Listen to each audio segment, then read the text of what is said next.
Today I'm going to be talking about delayed cord clamping, also known as optimal cord clamping or deferred cord clamping.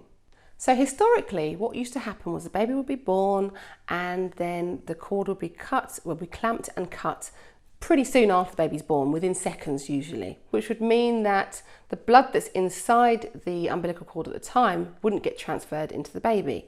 And it's thought that if we delay this process, that the blood that's inside the cord could then enter the baby and help with things like the baby's iron levels, for example.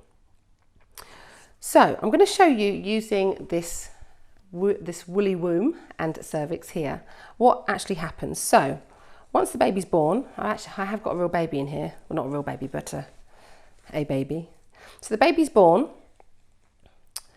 and when the baby comes out, the placenta is still attached in the uterus. It's still attached on the uterine wall. So if you put your fingers on an umbilical cord, we should still feel it pulsating. Just like if you put your fingers on your wrist, you'd feel your pulse there. And the reason it's still pulsating is because the baby is still receiving oxygen and nutrients through the blood in the umbilical cord.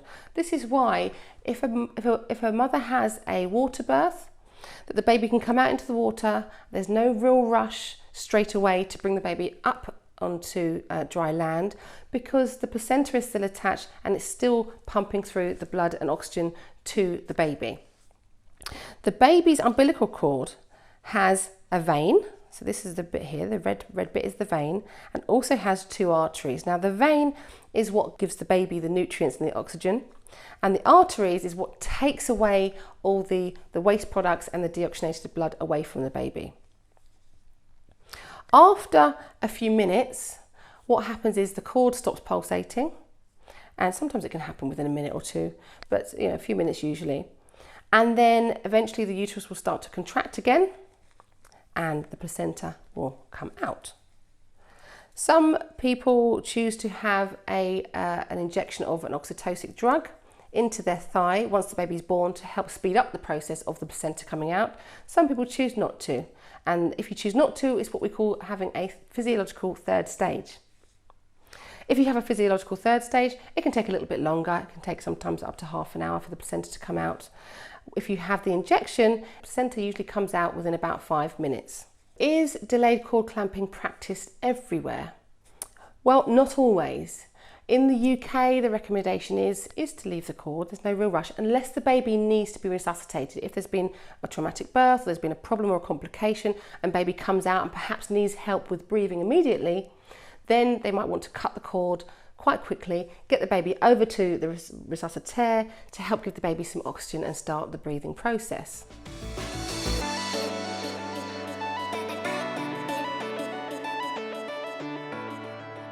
More often than not, that is not required. So basically, if you give birth, have your baby delivered straight onto your chest, have a bit of skin to skin time, wait for the cord to stop pulsating, and then it's clamped at two ends. So it's usually clamped quite close to the baby there with the cord, clamped again there, and then it will be cut in the middle somewhere. Occasionally, when we do delayed cord clamping, it can cause a baby to be jaundiced, which is quite common anyway. It's what we call physiological jaundice, which is where the baby goes yellow in the face and the body as well, and sometimes in the eyes. And this is just caused by the baby's inability to break down the waste products of red blood cells, which is called bilirubin. If you find that your baby is jaundiced within a few days of birth, then lots and lots of feeding usually helps to get rid of that yellow tinge in the skin. But if you have any concerns about your baby, such as your baby's very, very sleepy, is not feeding properly, or you're just generally not happy with how the baby is, then do seek advice from your care provider. I hope you found that helpful. I do have a more in-depth post on my Instagram page about delayed cord clamping, so you can find it there at Midwife Marley.